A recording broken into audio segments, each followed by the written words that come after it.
मुझे कहते हुए बेहद दुख हो रहा है और मुजफ्फरपुर नहीं पूरे बिहार के भाजपा के नेताओं पर मुझे शर्म आ रही है कि वो लोग किस मिट्टी के बने हैं। नरेंद्र मोदी खुले मंच से नीतीश कुमार की उपस्थिति में, एनडीए के तत्कालीन सारे नेताओं की उपस्थिति में पताही से हवाई जहाज उड़ाने की बात करते हैं। जब जब चुनाव आता है मुजफ्फरपुर के सफेदपोश नेता लोग किस मुंह से गांव गांव घूम रहे हैं और बहुत जल्द आपको सबक सिखाया जाएगा और ज़्यादा दिन तक हिंदू मुस्लिम नहीं चलता है। अगर मुजफ्फरपुर का पताही एयरपोर्ट चालू नहीं हुआ तो आप जैसे लोगों को चुनाव के समय में झाड़ू और चप्पल से स्वागत किया जाएगा। कल पताही हवाई अड्डा पर भारत सरकार के गृह मंत्री अमित शाह जी आ रहे हैं।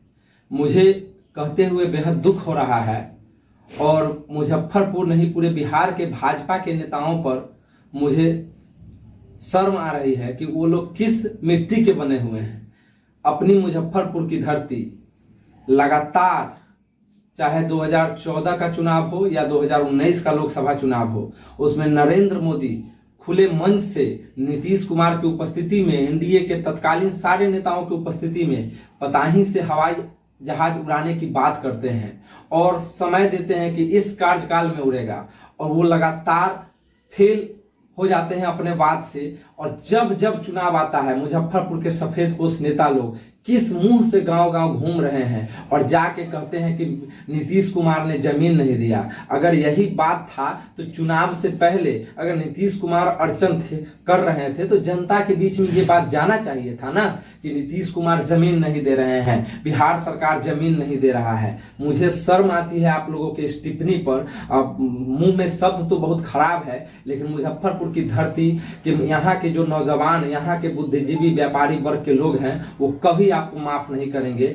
इस तरह की आप लोग बेबुनियादी तथ्य को रखते हैं और एयरपोर्ट, पताही एयरपोर्ट चालू होना हो तो इसका पूरा और पूरा दारोमदार केंद्र सरकार की है। बिहार सरकार पर वो दबाव बनाकर जमीन ले सकती है, जमीन अधिग्रहण करा सकती है। बिहार सरकार अगर नहीं करती है तो ये बातें पब्लिक डोमेन में आनी चाहिए। लेकिन चुनाव के समय विवेक ठाकुर हो या सम्राट चौधरी हो या विजय सिन्हा हो या सुरेश शर्मा हो या जितने भी तथाकथित भाजपा के नेता हैं जो ये बात बोलते हैं, और तत्कालीन मुख्यमंत्री जो उस समय उनके भी घटक दल के मेंबर थे, उस समय ये एयरपोर्ट की बात, जमीन अधिग्रहण की बात में बाधा अगर थी तो क्यों नहीं आपने जमीन अधिग्रहण को आपने सुचारू रूप से करा लिया। आपकी नीयत में खोट है और आप केवल मुजफ्फरपुर की जनता को बरगलाना चाहते हैं और धर्म के नाम पर, हिंदू के नाम पर, मुस्लिम के नाम पर लड़ा कर वोट लेना चाहते हैं। आपको मुद्दा से कोई मतलब नहीं है। लेकिन बिहार की युवा, मुजफ्फरपुर की युवा आपके उस बयानवीर के, आपके तथ्य को समझ रहा है, अवलोकन कर रहा है। बहुत जल्द